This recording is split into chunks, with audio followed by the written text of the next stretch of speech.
Students, आपने अभी तक पढ़ा एसिड और बेस। एसिड और बेस लगभग हमारा सारा खत्म हो चुका है। बाकी का बचा हुआ टॉपिक अभी हम लोग कंप्लीट करेंगे। बाकी का बचा हुआ टॉपिक सिर्फ एक ही है, सॉल्ट। उससे पहले सॉल्ट पढ़ाने से पहले एक चीज़ मैं आपको बता दूं कि उससे पहले एक इम्पॉर्टेंट चीज़ है, वो है पीएच स्केल। पीएच स्केल बहुत ही इंपॉर्टेंट टॉपिक है इस चैप्टर में, क्योंकि अधिकतर क्वेश्चन इसी टॉपिक से बनते हैं। तो आइए समझाते हैं आपको पीएच स्केल क्या होता है। पीएच स्केल में कुल मिला के 14 नंबर होते हैं। जो बीच का 7वां नंबर होता है वो होता है न्यूट्रल। न्यूट्रल जिसको हम लोग उदासीन भी कहते हैं। जैसे जैसे आप आगे की राइट हैंड की तरफ बढ़ते जाएंगे, आपको जितने भी एलिमेंट्स होंगे वो मोर बेसिक, ज्यादा बेसिक होते नजर आएंगे। जितने भी यहाँ और यहाँ जितने भी बेसिक एलिमेंट्स हैं वो वीक बेसिक, और जितने आगे चलते जाएंगे हम लोग वो मोर बेसिक होते चले जाएंगे। सेम इस साइड भी होगा, लेफ्ट हैंड साइड भी होगा। हम लोग जितने एक की तरफ इस तरफ लोग पढ़ते चले जाएंगे, हमारा जो एलिमेंट होगा वो ज्यादा एसिडिक होता चला जाएगा। जैसे एग्जांपल बता दूं, ब्राइन।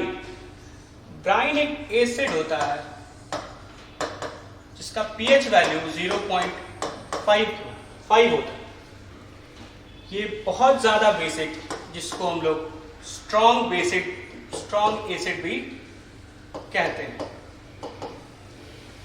ऐसे ही कुछ एलिमेंट्स होंगे जो स्ट्रॉन्ग बेसिक होंगे, जो कि यहां पे आएंगे।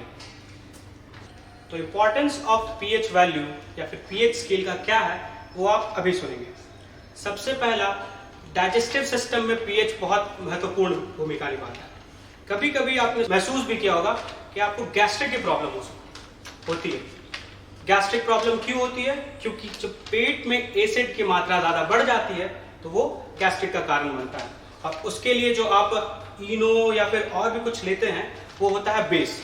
तो क्या करता है, वो पेट में जाकर एसिड को न्यूट्रलाइज करता है, जिससे आप गैस्ट्रिक की प्रॉब्लम से दूर रहते हैं। पीएच का और भी यूज है अपने एवरीडे लाइफ में, जैसे दांत पीले होना। क्यों होता है ऐसा? क्योंकि दांत में एसिड की मात्रा ज्यादा बढ़ जाती है, इसीलिए दांत पीला हो जाता है। और प्लांट्स और एनिमल बहुत सेंसिटिव होते हैं थ्रू पीएच। जैसे अगर सॉइल में पीएच अगर ज्यादा हो गया तो वो बंजर जमीन बन सकती है। और भी ऐसी कई इंपॉर्टेंस है पीएच वैल्यू की, जो डे टू डे लाइफ में बहुत देखने को मिलती है। तो ये तो था पीएच। आई होप आपको सब समझ में आ गया होगा। अब हम लोग पढ़ते हैं नेक्स्ट टॉपिक के लिए, जो है हमारा सॉल्ट। इससे पहले मैंने आपको सॉल्ट के बारे में कुछ बताया होगा, लेकिन अब विस्तार में पढ़ाई करेंगे सॉल्ट के बारे में। सॉल्ट बहुत प्रकार का होता है। सॉल्ट का कोई अंत नहीं होता, हर चीज का ही एक अलग सॉल्ट होता है। पर आपको जो इंपॉर्टेंट है एग्जाम में जानने के लिए, जो एग्जाम में आपका आ सकता है, वो कुछ ऐसा है। ये बहुत इंपॉर्टेंट टॉपिक है, बहुत इंपॉर्टेंट पॉइंट है। आई होप आप इसे नोट करते चल रहे होंगे। सेम यहां पर, the salt of sulfuric acid are called sulfates। तो ये जितने भी हैं सल्फेट्स, क्लोराइड्स, ये सारे क्या हैं? नमक। क्या है? नमक। ऐसे बहुत सारे हैं जो कि एक एक करके मैं आपको नोट डाउन करवाता चलूंगा। The salt of nitric acid are called nitrates.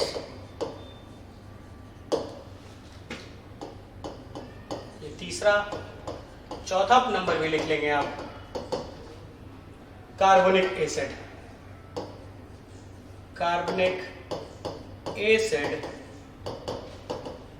Are called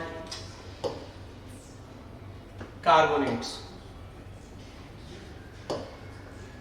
तीसरा point, the salts of acetic acid, acetic acid जिसको आप ये कहते हैं vinegar, is called acetates, acetates. तो ये कुछ इंपॉर्टेंट सॉल्ट्स हैं जिनको आपको जानना बहुत जरूरी है। अब बात करते हैं पीएच वैल्यू ऑफ सॉल्ट की। तो सॉल्ट न्यूट्रल होता है, पीएच वैल्यू 7 होती है। जैसे मैंने आपको पिछले स्लाइड्स में पढ़ाया, ये जो 7 है ये क्या है, ये एक न्यूट्रल है जिसे हमें उदासीन भी कहते हैं। तो पीएच वैल्यू ऑफ सॉल्ट क्या है, 7 है। तो salt of strong acid and strong base, the salt of strong acid and strong base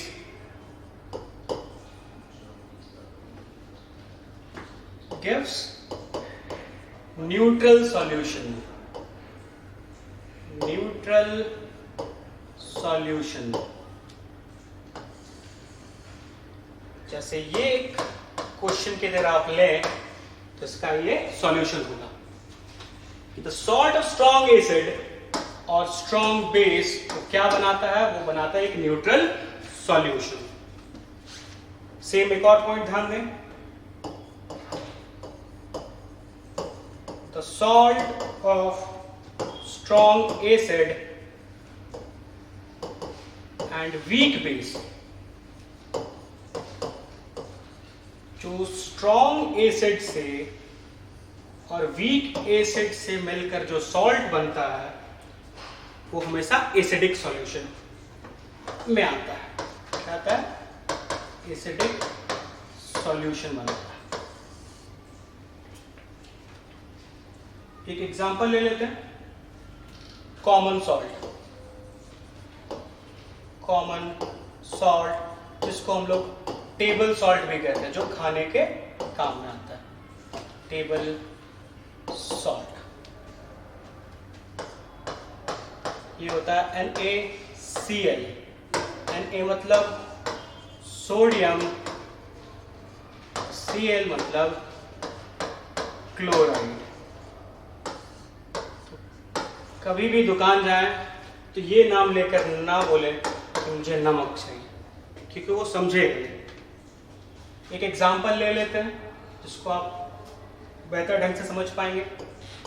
अगर NaOH प्लस HCl, NaOH क्या है, ये एक बेस है, HCl क्या है, ये एक एसिड है, तो फॉर्मेशन होगा NaCl प्लस H2O। H2O होता है वाटर, पानी, NaCl होता है कॉमन सॉल्ट, कॉमन सॉल्ट जिसको हम लोग सोडियम क्लोराइड भी बोलते हैं। अब कॉमन सॉल्ट ऑब्टेन कहाँ से होता है, हमें प्राप्त कहाँ से होता है? बहुत सारे तरीके हैं, बहुत जगह से उपलब्ध होता है। सबसे मुख्य एरिया है वो है सी वाटर। सी वाटर से सॉल्ट बहुत ज्यादा मात्रा में हमें मिलता है, फिर उसके बाद हम उसे इंडस्ट्री में जाकर खाने लायक बनाते हैं। जो सी वाटर से सॉल्ट मिलता है वो कभी खाने लायक नहीं होता है, वो हमेशा इंडस्ट्री में जाकर प्यूरिफाई होता है, तब हम उसे यूज कर सकते हैं, खाने में ला सकते हैं। अब कुछ इंपॉर्टेंट सॉल्ट्स हैं जिनका नाम आपको जानना बहुत जरूरी है, जो कि एग्जाम पॉइंट ऑफ व्यू से भी बहुत महत्वपूर्ण होते हैं। जैसे आपने सुना होगा washing soda, washing soda. Washing soda का फॉर्मूला होता है Na2CO3 10H2। इस फॉर्मूला को आपको याद करना, ये बहुत इंपॉर्टेंट फॉर्मूलाज हैं। एग्जाम पॉइंट ऑफ व्यू से ये बहुत इंपॉर्टेंट फॉर्मूलाज हैं। ये सिर्फ इकलौता नहीं है, ऐसे ऐसे फॉर्मूलाज कुछ और भी हैं जो कि मैं आपको विस्तारवत बताता चलूंगा। इसके बाद है baking soda. Baking soda, baking soda से आपको कुछ पता चल ही रहा होगा ये किस चीज में काम आता है। बिल्कुल, ये केक और ऐसी बेकरी आइटम्स बनाने में यूज होता है जो चीज बेक होती है। बेकिंग सोडा का फॉर्मूला आप लिख लें, NaHCO3। NaHCO3 है क्या? सोडियम हाइड्रोजन और कार्बोनेट। ये भी बहुत इंपॉर्टेंट है एग्जाम पॉइंट ऑफ व्यू से। तीसरा और बहुत इंपॉर्टेंट, प्लास्टर ऑफ पेरिस। जो आमतौर पर हाथ टूटने पर, पैर टूटने पर जो प्लास्टर लगता है वो यही होता है, प्लास्टर ऑफ पेरिस। इन सब चीजों का ज्यादा इंपॉर्टेंट है आप फॉर्मूला बस याद करें, क्योंकि एग्जाम में फॉर्मूला से ज्यादा कुछ पूछता नहीं है और हम पढ़ भी रहे हैं एग्जाम पॉइंट ऑफ व्यू से।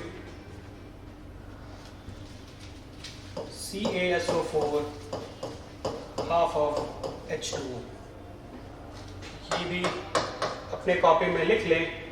एक और है जो कि मैं आपको नेक्स्ट स्लाइड में बताता हूं, और ये है bleaching powder.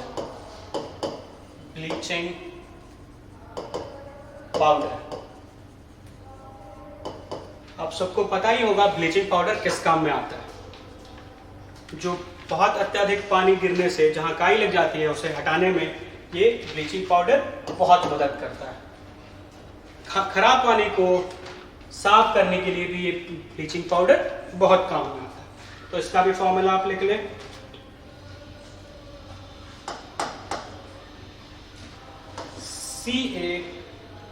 CaOCl2, calcium oxy chloride.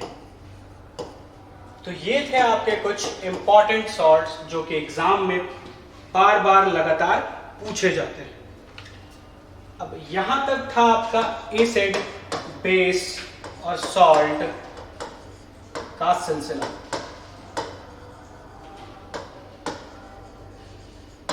सिर्फ आप मेरे नोट्स पढ़ के चले जाएं, एग्जाम में आपको बहुत हेल्प होगी, क्योंकि इससे ज्यादा एग्जाम में कुछ पूछेगा नहीं।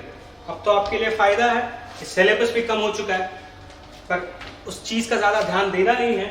जो जितने भी मेरे नोट्स हैं, आई होप आपने कॉपी किया होगा, जितने भी मेरे नोट्स हैं सिर्फ अच्छे जगह से अच्छे कॉपी में बनाएं और एग्जाम के समय एक बार रिपीट कर लें तो आपके नंबर्स बहुत अच्छे आएंगे। अब आपके मन में सवाल उठ रहा होगा कि सर इससे इंपॉर्टेंट क्वेश्चन बनेगा क्या है, तो वो भी सॉल्व किए देता हूं। इंपॉर्टेंट और जैक और सीबीएसई का फेवरेट क्वेश्चन वो होता है, चलिए मालूम कीजिए या फिर फाइंड आउट क्या, तो pH value of the following.